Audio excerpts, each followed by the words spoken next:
Hi guys, this is Christina from The Pleasure Principle, and this is our very first kind of cooking short, I guess, to demo some recipes that'll help you bring a little bit of pleasure to your, everyday meals or weeknight meals without adding a lot of fuss or even a lot of thought. So let's get started. So tonight we're going to be demoing my take on a classic kind of a Chinese takeout meal. It's orange chicken. My version is honey orange chicken. So we're adding a little bit more of a healthy spin on it by adding the honey and by substituting traditional chicken thigh meat with chicken breast. And then we're going to add some bay leaf, of course, because that makes everything delicious. And then we're going to add a cup and a half of orange juice, fresh squeezed from these 2 oranges. Some orange slices for garnish. A small onion. 3 cloves of garlic, 3 tablespoons of sunflower oil, some crushed red pepper flakes and some other herbs, some Dijon mustard, and this is white wine vinegar. Let's get started preparing the honey orange chicken. So to get started, you want to take your 3 tablespoons of oil and add it to a pan that you've preheated over medium-high heat. And always preheat your pans. It really just expedites the cooking process, makes life a lot easier. And then you want to start sweating your onions in that hot oil. Be careful because it might splatter as it's been preheating. In this case it didn't. And you just want to saute these onions until they become translucent. And at that point, when they do become translucent, we're going to add our red pepper flakes and herb mixture. And then we're going to add our chicken. Now that the onions have become translucent, we want to go ahead and add our red pepper mix. So that's the 2 tablespoons of red pepper flakes with a little bit of dried herbs. And this is to season the oil and to kind of bloom the spice in the red pepper and bloom the oils in the dried herbs. Always do that over heat. That's actually a really good secret to Indian cooking. They always fry their spices, and that really brings out the flavor. Add our bay leaves and our first level of seasoning, which is just a pinch or 2 of salt. And we just season in layers. That way we never run the risk of over seasoning. And whatever onions try to jump ship, put them back in. And now once that's bloomed for, 30 seconds or so, you can take your chicken, which I've cut into strips, by the way, and dusted with flour so that they can get a nice coating on them.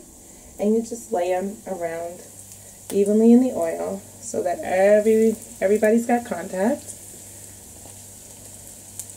It doesn't have to be super spaced far. But we just want to get some color on both sides of these. And just make room in the pool so everyone gets a swim. And then bring your temperature back up just a bit because we brought it down for the onions. And then we want to let the chicken brown on both sides, which will take about 3 or 4 minutes per side. And then after that, we'll build our sauce in the same pan, simmer it, and forget it. Alright, so now that our chicken has browned basically on both sides, there are going to be still a little raw parts. We want to start building our sauce in that pan while we have it nice and hot. So we are going to bring the temperature down just a bit because we're going to put the garlic in.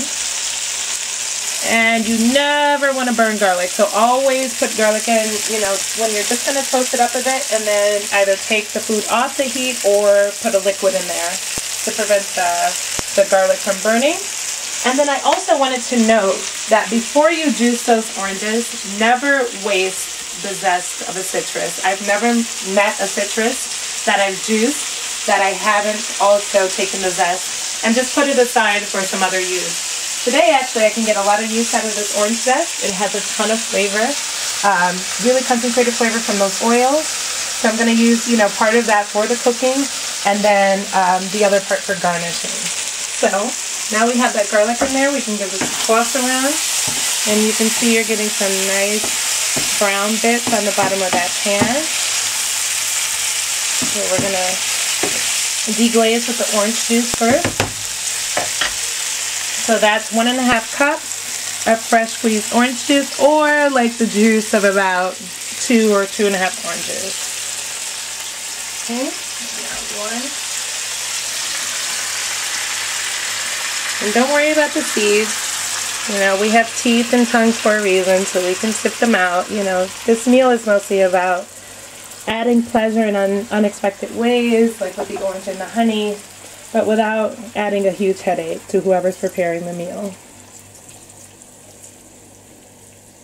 So we got 1.5 oranges, and that's looking good. That's about a cup of orange juice. And go ahead with the other half. Maybe it's more like 1.25 cups, but again, this isn't an exact science recipe. This is just about making stuff taste good. Okay. A little wipe off. Add some of that zest, just half of it. Really beautiful bright orange. And then we're going to add our Dijon mustard right to the middle. And the Dijon will actually serve to emulsify the sauce as well, like thicken it up. And then we're going to do our 3 tablespoons of honey, because we really want that honey flavor in there. So just right into a tablespoon and over.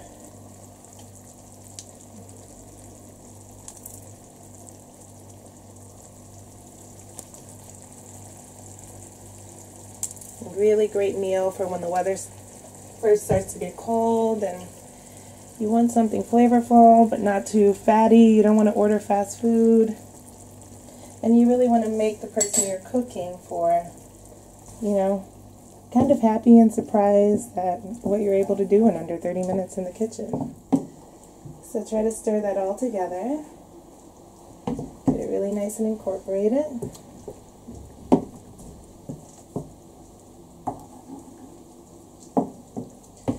And then the vinegar part is really to your taste. I happen to like, and so does my boyfriend, we happen to like foods that are slightly more acidic with a little bit more of a kick. So I'm going to add a little extra vinegar than maybe a traditional recipe calls for it. But we're going to let this come up and reduce a little bit. And you see it happens fast when you have your heat on the proper temperature. Smells really good, doesn't it? So we're going to add our vinegar. And again, this is to taste. And so that we're not just cooking with salt and we're kind of keeping in line with that Asian taste palette, we're going to add about a tablespoon or a tablespoon and a half of soy sauce. And we're going to let this reduce uncovered for like 5 to 8 minutes. As soon as you see it thickening up, then we're going to cover it, let it simmer, and forget about it until we're ready to eat. Total, maybe 10 more minutes until dinner time. Right? It looks like our liquid has reduced by about 1/3, almost half. It looks, you know, much thicker. It's almost able to glaze the chicken. And so at this point, you want to go ahead and add your orange slices for garnish. And just like the inside slices, not the ugly kind of in-piece ones. You can save those for another soup or a stew. I don't really like to waste things, but I'll go ahead and toss the chicken around with those fresh orange slices so we can kind of reiterate that this is orange honey chicken. And if you want, you could add another drizzle of honey right on top. It just depends on how sweet you want this meal to be overall. And adding even more pleasure to this already delicious meal, I found some leftover basmati rice from our dinner last night. So I am going to go ahead and reuse that in this dish. It's perfectly good garlicky basmati rice.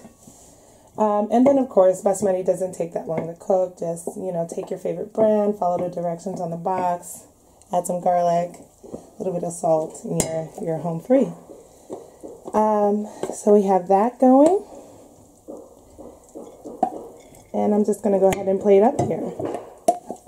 Alright, so this is the finished product. that is our honey orange, well, kind of spicy chicken actually because of the red pepper flake. And I just ended up garnishing it with a little bit of parsley for some color and making sure to kind of place the orange slices around so that it looks really nice and appetizing to eat. And well, I hope, you know, this proves to be a pretty simple, easy to manage weeknight meal. It's Monday night.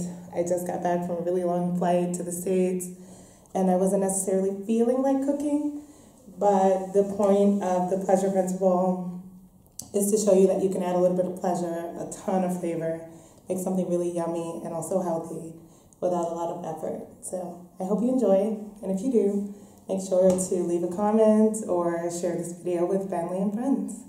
See you next time.